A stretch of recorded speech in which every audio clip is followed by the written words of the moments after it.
also thank the audience for showing the interest and coming to the talk. So I'll be talking about one particular aspect of two-dimensional 0, 2 theories. Indeed, they have many interesting aspects, some of which have appeared in the work that I've been doing with Sergei Gukov and Pavel Putrov for last couple of years. And two notable and interesting aspects include low energy duality, where which is similar to the Seiberg duality of 4-dimensional n equals 1 theories, but in this case 3 instead of 2 theories flow to the same fixed point. So it is more appropriate to call that low energy duality a triality. And in the later paper we also showed that one can make even a stronger statement. One can even end up finding the explicit conformal field theory description of the fixed point that the theories flow to.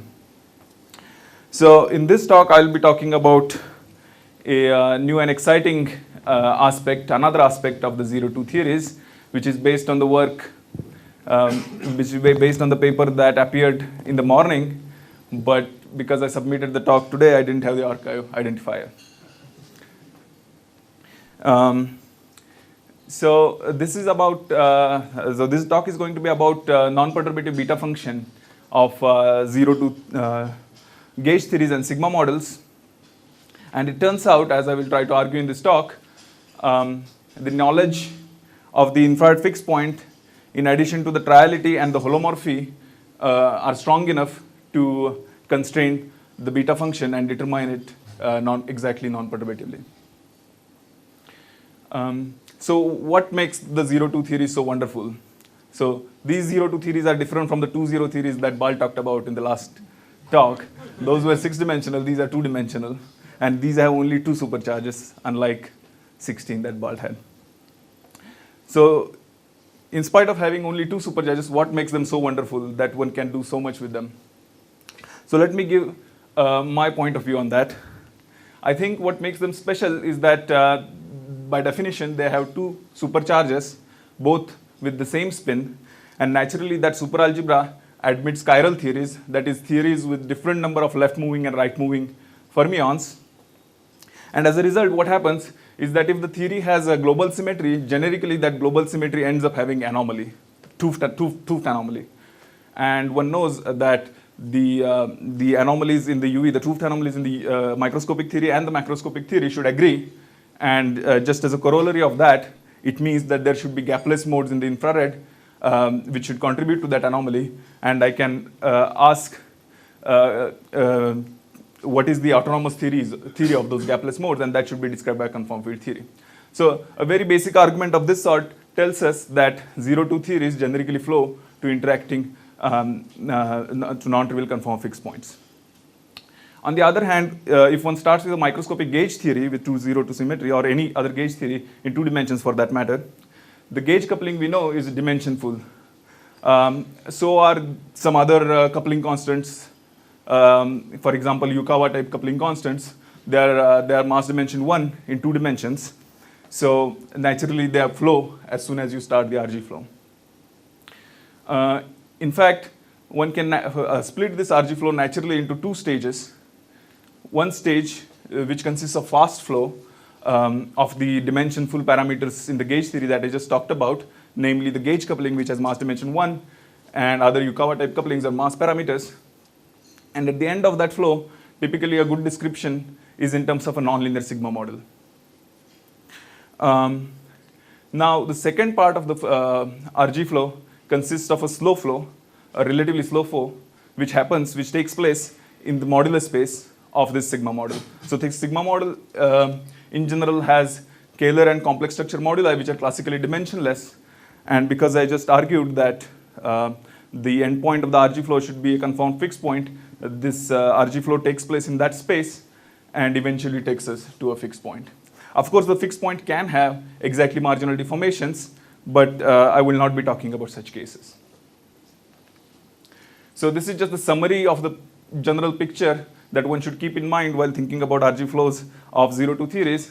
One start with the gauge theory, then just because of classical reasons, you flow very quickly to a nonlinear sigma model. And a nonlinear sigma model with 0 to supersymmetry is described by a target space which is a holomorphic vector bundle over a Kähler base. And then the other flow in the nonlinear sigma model takes over, which takes place in the moduli space of the sigma model. And because these are classically dimensionless, they start with a logarithmic flow, so essentially a very slow moving flow, but in the end eventually takes us to a CFT. So the topic of this talk would be to say as much as I can about this flow. In fact, as you will see, the various constraints imposed by holomorphy and triality are strong enough that one can fix this flow exactly non-perturbatively.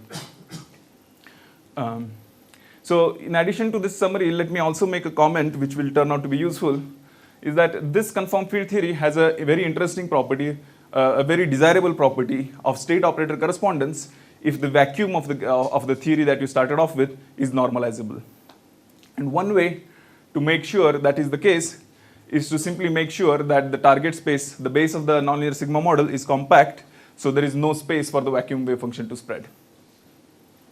Okay, with this, let me get into details, minimal details that are required to present the main results, but I should nonetheless start with some basics. So if one wants to build gauge theories with 0, 2 supersymmetry, one should start off with multiplets that are allowed by such symmetry. And unlike n equals 1 theories in 4 dimensions, where you usually make gauge theories out of chiral multiplets and vector multiplets, there are two types of matter multiplets in this case. One is called the chiral multiplet. You only have to remember that the on-shell degrees of freedom of this chiral multiplet consists of a complex scalar and a complex right-moving fermion. And another matter multiplet is a Fermi multiplet, and that only consists of a complex left-moving fermion. As you can see, supersymmetry naturally allows for a different number of these, giving us 2 anomalous global symmetries. And of course, one needs a vector multiplet to construct a gauge theory, and the vector itself does not have any degrees of freedom, on-shell degrees of freedom. So one can just put it, the only degree of freedom, which is the gauge, one can just put it in a Fermi multiplet, which I call lambda. And putting this together, we can build gauge theories very similar to the SQCD in 4 dimension. So we start off with the UNC gauge theory, couple it to NB chiral multiplets and NF Fermi multiplets, which are in the fundamental representation. I just summarize this sentence in this graphical fashion, and I use the solid line to determine the chiral multiplet and dotted line to determine to denote the chiral multiplet, and the dotted line to denote the Fermi multiplet. Remember, this has one right moving fermion and this has one left moving fermion. So because of that, this coupling is anomalous. This gauge symmetry is anomalous. What one needs to fix that problem is to add a bunch of more chiral multiplets, namely 2nc minus nb plus nf of them, so that the gauging here is well defined. In particular, this takes care of the SUNC piece of the gauge theory, but in order to take care of the anomalies associated with the overall U1, one still needs to add 2 Fermi multiplets, which are charged only under the U1, also called the determinant representation of the UNC gauge group. Okay, so this by itself is a sensible theory, but as I said earlier, it's desirable that the vacuum of the theory is normalizable. Then the CFT, resulting CFT, has many interesting properties which can be exploited. So a very easy way to make sure that that is the case is to add what can be thought of as mesons, which in this case would be Fermi superfields, and write down a superpotential interaction, which is only a d theta, only an integration over a single Grassmann variable, and it goes in this triangle gamma phi theta. This has a coupling constant h, which has mass dimension 1. In addition to this holomorphic coupling, there is yet another holomorphic coupling that one could add, which is the phi Thilopoulos parameter that one is used to, let's say, from 2, 2 theories in 2 dimensions. So T d theta trace lambda, I should have written. So this is the theory that we'll be considering. The details are not very important. What is important is that the theory depends on gauge coupling, this h, both of which are dimension full. So as I described, in the first stage of the flow, they quickly go to infinity. And what we get is a nonlinear sigma model, which is described only by this Fi parameter, the complexified Fi parameter, which can be thought of as the Kähler modulus of the sigma model. So here I just denote this interaction slightly more in detail in components. So the complexified Fi parameter consists of a real Fi parameter zeta plus the theta angle I theta, and this interaction then becomes zeta trace d times theta trace f. So this theta and this theta are different. This is just a theta angle. Okay, so it turns out that instead of having these funny labels, calling this number of chiral multiplets nb, nf, and this set 2nc minus nb plus nf, it turns out that it is very convenient to label them symmetrically. So I just draw the same diagram again, but just call them n1, n2, and n3, and then fix the rank of the gauge group using the anomaly condition, and that turns out to be n1 plus n2 minus n3 divided by 2. And this theory is labeled by T, n1, n2, n3, again a function of gauge coupling, Yukawa coupling, and the Fi parameter. Now, the triality that I alluded to in the beginning is the statement that T, n1, n2, n3, T, n2, n3, n1, T, n3, n1, n2, all three flow to the same fixed point. So this is very much reminiscent to the Seiberg duality in 4 dimensions, but instead 3 theories flow to the same fixed point. One can check this proposal by computing various supersymmetric partition functions, namely the elliptic genus. But what is remarkable is that one can actually find the infrared fixed point in terms of explicit conformal field theory, and see that one can see that indeed the fixed point is invariant under cyclic permutations of n1, n2, n3. I should also say that if you go through this analysis, you will see that there are 2 possible infrared fixed points that the theory can flow to, and these 2 fixed points are related to each other by charge conjugation. So this fact, the fact that there are 2 fixed points, will be important in further analysis. Okay. So now let's go to the phase of the theory that I'm interested in describing in more detail. So as I said, in the beginning I flow, because the gauge couplings go to infinity, to a nonlinear sigma model, which is described as a holomorphic vector bundle over a Kähler base, and the Kähler base is obtained by solving what are known as F and D term equations, or the BPS equations in general, which I just write it here. And the holomorphic vector bundle, its fibers are engineered by various Fermi multiplets of the problem. So you can consider 2 cases. One where zeta is positive, then you will see that if this equation were to be solved, it's phi that has to condense. P will not get any expectation value because of this orthogonality relation. Only phi will condense, and after modding out by UNC, the target of the sigma model will be a Grassmannian of NC dimensional planes inside N1 dimensional space.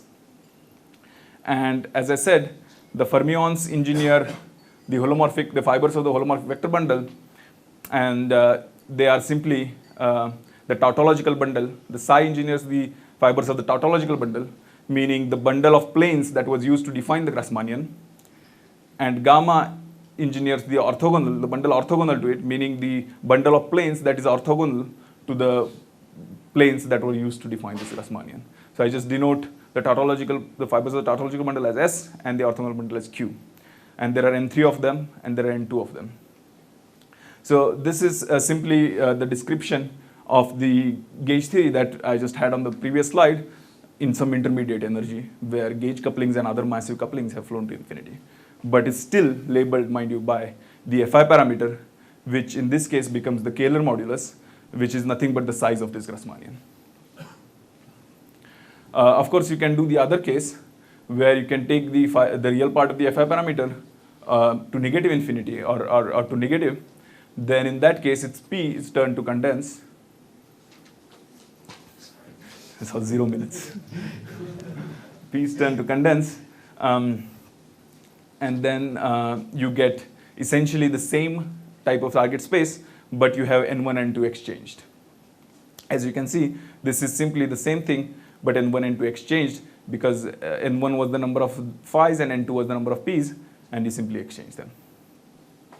But now you know from very basic mathematics that if you have nc dimensional planes inside n2 dimensional space, that is also the space of, k dimensional planes inside n dimensional space, that's also the space of n minus k dimensional planes inside n dimensional space. So there is a very easy to see isomorphism like so.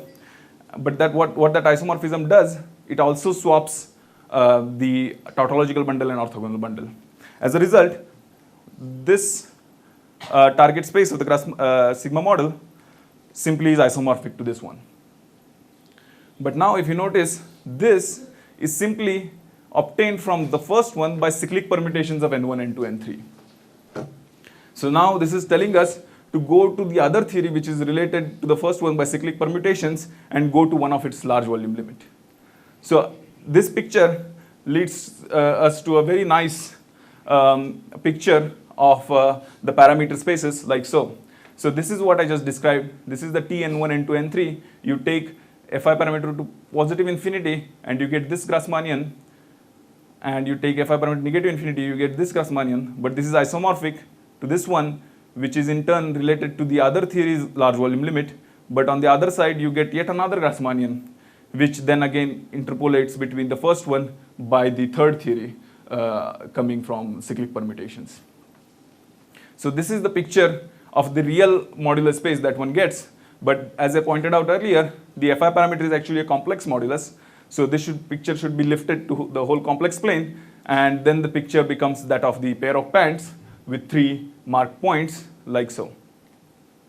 And then the RG flow, which happens here, which can be computed using because when size infinity and minus infinity, the volume of the Grassmann is very large, one can think of it as a free theory and compute the beta function from semi-classical arguments, and you will see that it takes us towards the shrinking size of the Grassmannian from here, here, and here, and takes us somewhere in between here. And because there are 2 fixed points, as I pointed out, the other fixed points live somewhere else on this pair of pants. You can think of it as a similar picture on the back side of the pair of pants. This is what I said, that it takes us finally to this fixed point. Now, because the physics is periodic in theta angle, it is natural to introduce the variable, the exponentiated phi parameter, which just takes the value 0 here, infinity here, and one can think of it as taking the value z equals 1 at this other large volume point. And now, as I said, that statement of the triality is the fact that all these 3 flows end up at this fixed point here. But it is telling us more. It is telling us that the 2 theories are already equivalent at away from the fixed point. So I can ask, what is the z prime, so that t n1, n2, n3 at z is equivalent to t n2, n3 at n1 at z prime. And that simply follows from the fact that this map should be a bijection, and it should permute 0, infinity, and 1, and that uniquely determines the map to be z prime equals 1 over 1 minus z. So in this equation we have a lift of the triality statement to higher energies. Okay, so now as I was saying, one can do the one loop analysis here, here, and here. Let me just do that quickly. One can do that even in the gauge theory by computing this tadpole diagram, and so one simply gets at zeta going to infinity, one gets this beta function. This is a one loop beta function, which is essentially n1 if you ignore the 2 pi. At the other side, it is minus n2. D zeta by d log lambda is minus n2. I will just rewrite them so that it will become easier to analyze afterwards as d log lambda is equal to 1 over n1 dz by z. So this is the same equation as this, using the fact that z is equal to e to the minus zeta. And I just write the same equation here like so, as d log lambda is equal to this one. Going back to this pair of pants that we had, what we have now is the statement that the energy differential over here looks like this. Energy differential over here looks like this. And over here, you can go to this duality frame and calculate the beta function in terms of zeta prime variable in the same fashion that we did here. And one also has the map that takes zeta prime to z, which is zeta prime equals 1 over z minus 1. And using that, you will see that the energy differential looks like so. Now, you can see that all these things mean that there is a pole of the differential at the large volume points. The pole of the differential is simply the beta of the zero of the beta function. And these zeros correspond to the UV fixed points of the beta function. So there are 3 UV fixed points, large volume limits, and can be thought of as coming from the poles of the energy differential d log lambda at 0, infinity, 1, having residues 1 over n1, 1 over n2, and 1 over n3. I also argued that there are 2 infrared fixed points. I didn't argue for those, but it is known from some other work that there are 2 infrared fixed points related to each other by charge conjugation. Because this is a holomorphic differential that should be defined on the whole plane, it is clear that the total residue at these 2 fixed points should just be the sum, the negative of the sum of the residues here. So the total residue should be minus 1 over n1, 1 over n2, 1 over n3. So this already, and furthermore, there are no other special points, meaning there are no other points where there is a pole of the beta function. So you know a complex function can be determined if you know the analytic structure, namely the poles and the residues. There is no other because there is no other zero of the beta function. There is no other fixed point. So that immediately tells us the form of the exact beta function, which is this one. The undetermined is the residue, the separation of the residue among the 2 infrared fixed points like this, and the position of the residue, which are parameterized by A and B. But we know that I could have done this calculation in some other theory, meaning the theory obtained by cyclic permutations of N1, N2, N3. And that means that whatever I get should be invariant under the map that I had, and also cyclic permutations of n's done together. And that fixes x should be 0 here, so that the residues are distributed equally among the IR fixed points. And A and B, which are the positions of these IR fixed points, should be the fixed points of this map, z going to 1 over 1 minus z. And that fixes essentially the full beta function like so. So this is the energy differential. You can write it if you want as dz over d log lambda and get the exact expression in terms of z. One can expand it in powers of z, and one knows that the coefficient of z to the k essentially is the k instanton contribution, or rather k worldsheet instanton, or rather k vortex contribution coming from the gauge theory. So in that sense, this contains all the non-perturbative information of the beta function. And this happened because essentially we were able to determine this thing from different points on the parameter space using holomorphy and gluing.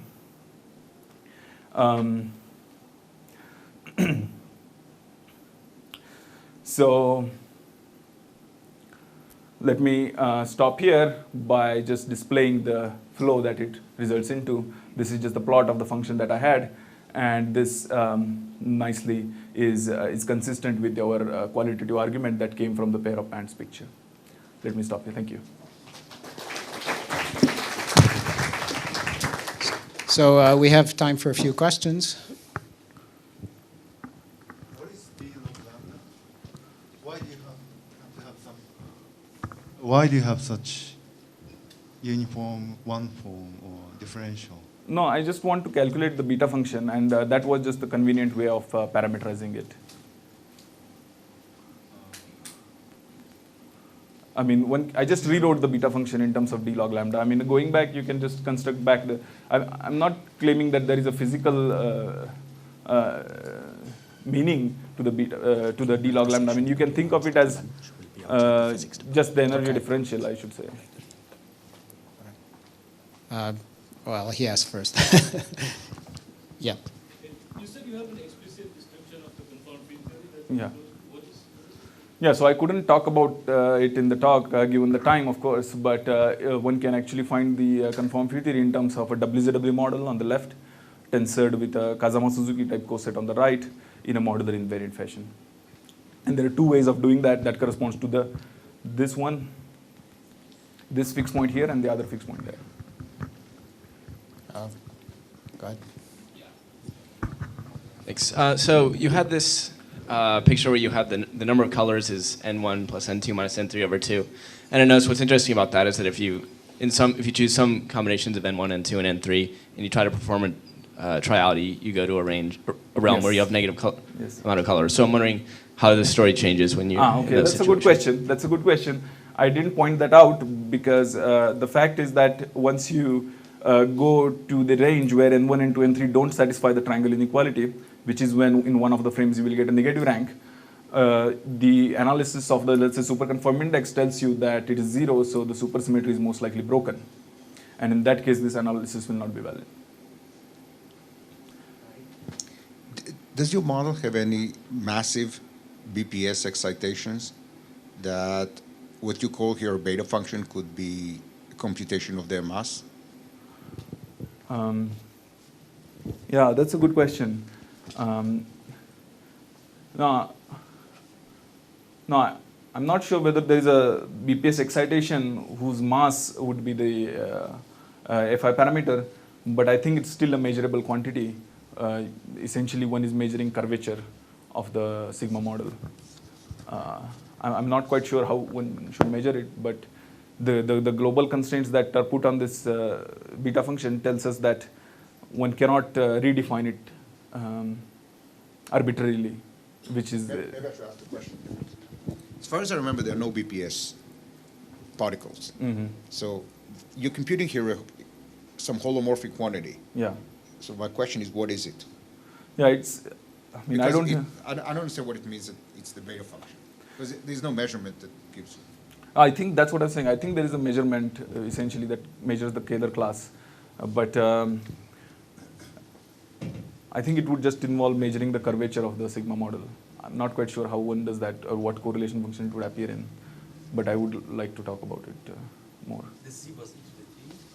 Yeah, z was e to the t. So you're just the floor of the complex. So this is just the floor of the Kähler class. Kähler class. One can measure it, right? Have time for one more quick question, if anyone has one. Well, if not, let's thank the speaker again.